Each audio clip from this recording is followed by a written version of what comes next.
鳝鱼一般都是作为待客硬菜，新春佳节里面挣钱，还是觉得很无耳古得的。但其实很多人并不太会弄这东西。今天就教大家一个口味鳝鱼菜，希望大家喜欢。先走个流程，祝大家新年快乐，恭喜发财。红包你们就看着给哈，一个两个铜板我都不嫌少。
把炒好的鳝鱼装入圆盘中，稍稍给它点缀一下，美味之最。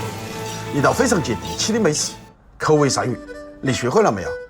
学会的点赞，没有学会的点赞后再继续看。时光如水，淡淡如烟。每到过节，老是会想起母亲做的菜，总有一种说不出的感动。如今生活变了，人也变了，丰富的物质文明让我们在得到满足的同时，也失去了满足。那些热乎乎的过往，还有清贫日子积累起来的知足，也似乎荡然无存。世界在变，人心在变，与时俱进的得与失，或许是成长的代价。又是在一本正经的胡言乱语，该吃药了。我是厨子，下期见。